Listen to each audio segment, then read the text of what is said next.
the Tall Girl Tuesday podcast. It's your girl Danie. And on this week's episode, I wanted to go ahead and discuss some of the things that I've learned and experienced in my first year of podcasting.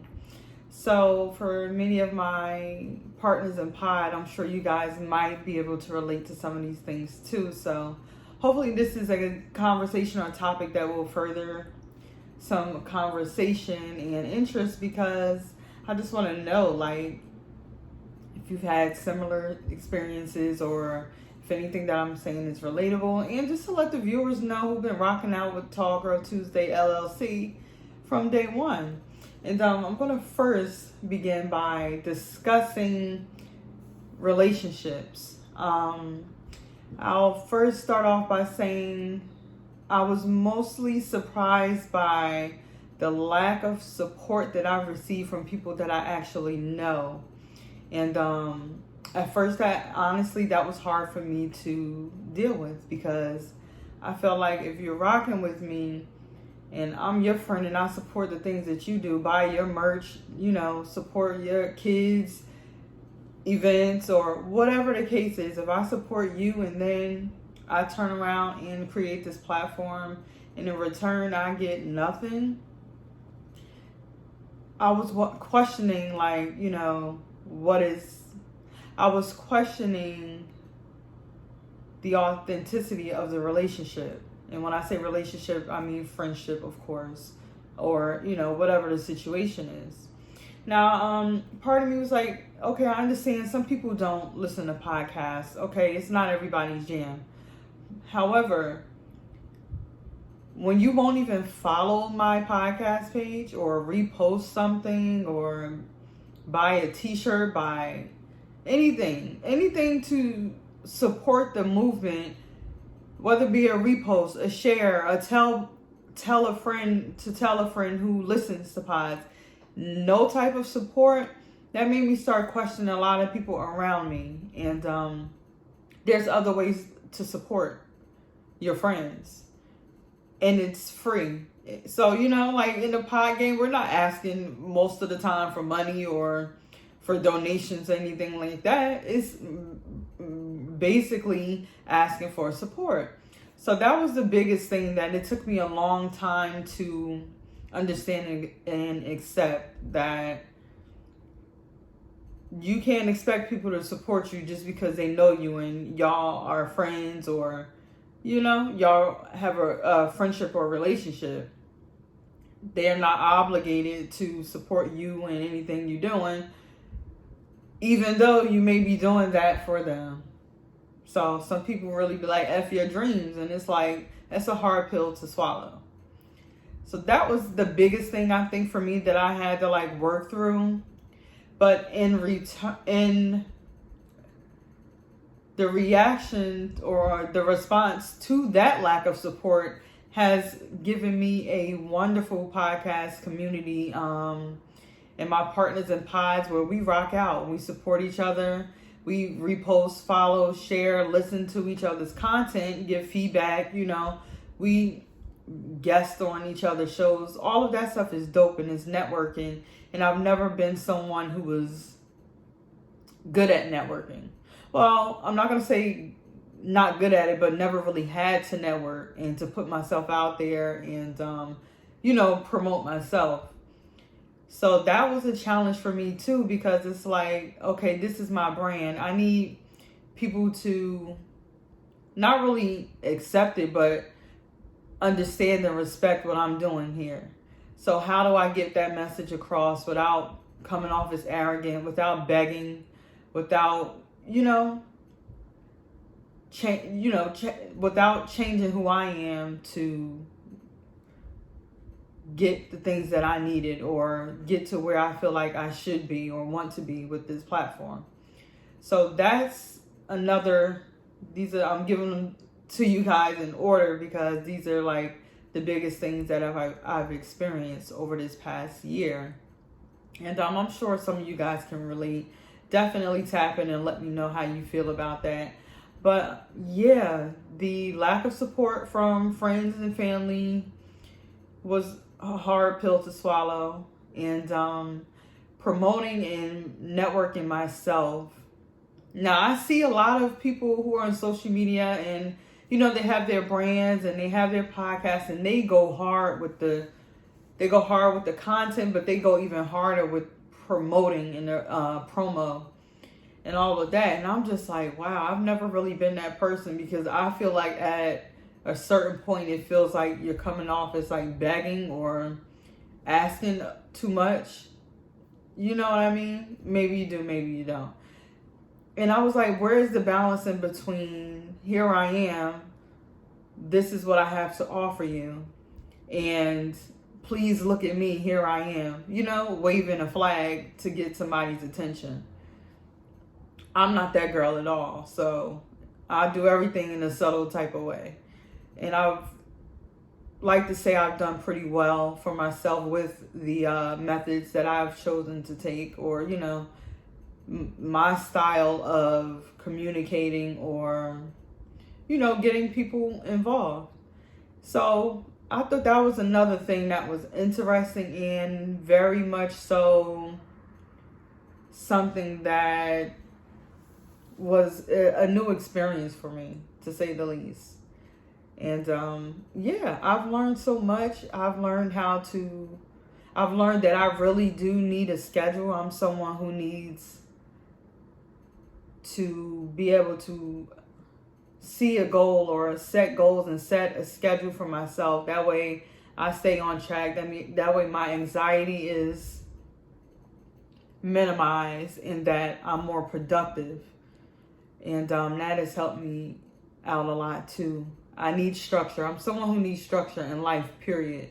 Some people can just go through winging it and being spontaneous and just going out on a whim and just on a fly and just procrastinating. I'm not that person. I need a schedule. I welcome spontaneity, but for me to be effective on my platform, I definitely need some type of structure. And that was a challenge for me too, trying to balance that out with other things that are going on in life. But for that, I digress. It was a learning experience. But yeah, in addition to that, I'm realizing that friendships and relationships come about in ways that I never expected. And you never really know how your words affect people, or the things that you're putting out.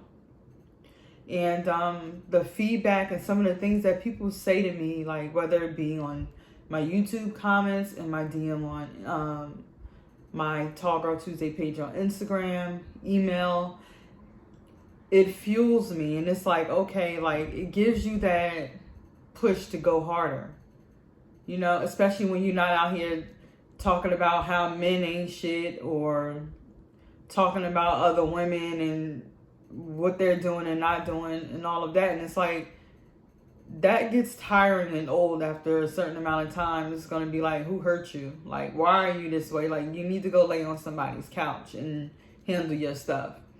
I get everybody uses their platform for what they see fit, but it's like, if you're not inspiring or helping other people, what exactly are you doing? And that's in life in general. And I've been really incorporating that with the perception that I want people to have of me and the platform that I have. So if you listen to season 1, shout out to all my guests. I've had a variety of different people on the show who are in different walks of life, and the one thing that is in common is that everybody is trying to do better or be better, or to help someone or help a cause, or just, focus on something positive.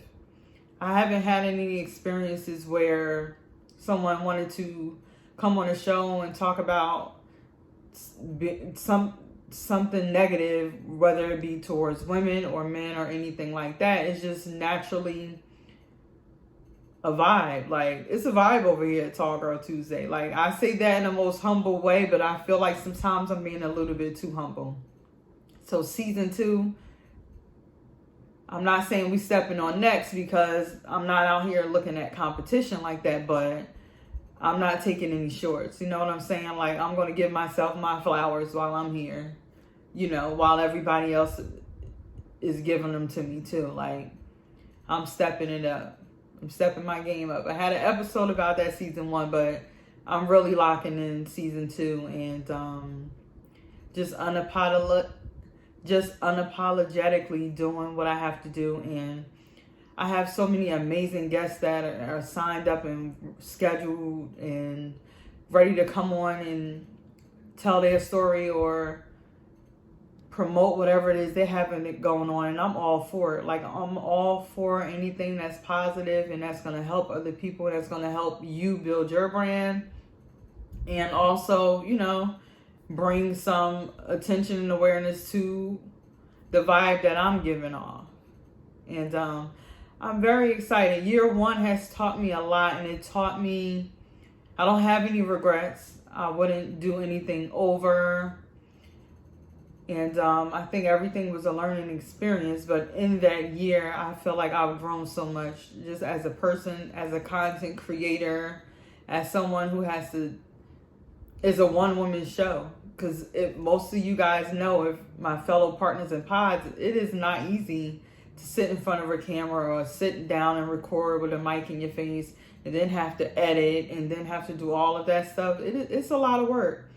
So the goal is to make it memorable.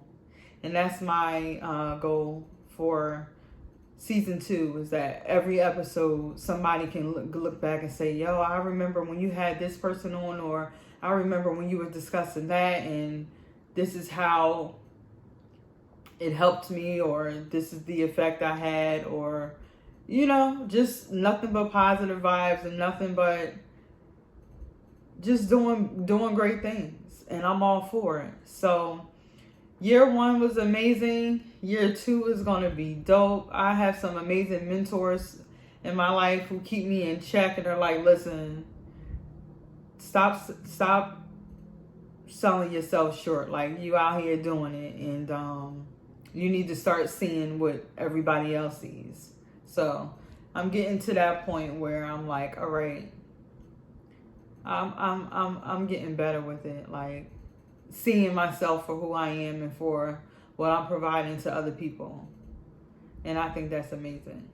So yeah, that's just a couple things I wanted to talk about. Season 1 was dope. It had some rocky moments, and not in the sense of anything that's out there now that you'll see anyway, but I don't know. Season 1 was amazing, and it went a lot better than I expected. I've met some amazing people, and I'm just so grateful that you guys take the time to listen to me and to hear what I have to say, and tap into what's going on over here. I'm grateful for you all, and I just want to say thank you again. And